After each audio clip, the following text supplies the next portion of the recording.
नमस्कार मित्रांनो, मी सिद्धार्थ तुम्हा सर्वांचं सहर्ष स्वागत करतो आपल्या YouTube चॅनलमध्ये। तर मित्रांनो, आजच्या व्हिडिओमध्ये आपण PM किसान योजना अंतर्गत एक नवीन अपडेट पाहणार आहोत। तर मित्रांनो, हा व्हिडिओ काळजीपूर्वक बघा, कारण या शेतकऱ्यांना PM किसान योजनेचा लाभ मिळणार नाही।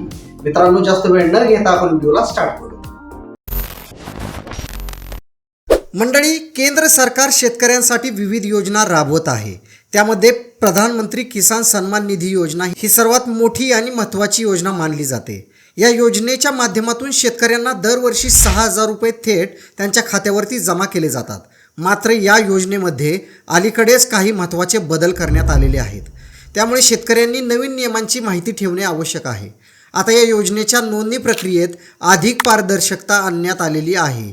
त्यामध्ये शेतकऱ्यांना अर्ज करताना वैयक्तिक ओळखपत्र अपलोड करणे बंधनकारक करण्यात आलेले आहे। तसेच फॉर्ममध्ये वैवाहिक स्थिती नोंद करावी लागणार आहे आणि पती पत्नी किंवा पालकांची माहिती देखील भरणे आवश्यक आहे। याशिवाय शेतकऱ्यांना त्यांच्या जमिनीची कागदपत्रे आणि मालकीशी संबंधित इतर आवश्यक कागदपत्रे ऑनलाईन अपलोड करावी लागणार आहेत। ही सर्व कागदपत्रे तहसीलदार स्तरावरती तपासली जातील आणि मगच अर्ज पुढे मंजुरीसाठी पाठवला जाईल। यामुळे अपात्र अर्जदारांना लाभ मिळण्याची शक्यता कमी होईल।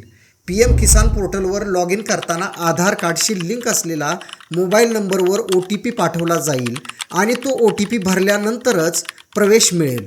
त्यामुळे अर्ज करताना वापरला जाणारा मोबाईल नंबर आधारशी जोडलेला असणे गरजेचे आहे। जर नोंदणी करताना शेतकऱ्यांनी चुकीचे राज्य निवडले असेल तर आता शेतकरी कॉर्नर विभागात जाऊन लगेचच राज्य बदलीची विनंती करता येणार आहे। ही विनंती तहसील व जिल्हा स्तरावर तपासल्यानंतर केंद्र सरकारकडे पाठवली जाईल। त्यामुळे नोंदणीतील चुका लवकर सुधारता येतील। अर्ज करताना जर कोणतीही माहिती चुकीची दिली गेली असेल तर शेतकऱ्यांचा अर्ज रद्द केला जाईल। तसेच जर चुकीच्या माहितीद्वारा लाभ मिळवला असेल तर ती रक्कम ऑनलाईन किंवा ऑफलाईन पद्धतीने परत घेतली जाईल। त्यामुळे शेतकऱ्यांनी सर्व माहिती काळजीपूर्वक भरावी आणि आवश्यक ती कागदपत्रे अचूकपणे सादर करावीत। मित्रांनो, हा जर व्हिडिओ तुम्हाला आवडला असेल तर नक्की लाईक करा, आपल्या इतर मित्रांसोबत जास्तीत जास्त शेअर करा। तुम्ही जर आपल्या चॅनलवरती नवीन असाल तर सबस्क्राईब करायला विसरू नका। पुन्हा भेटूयात एका नवीन व्हिडिओसह। तोपर्यंत धन्यवाद।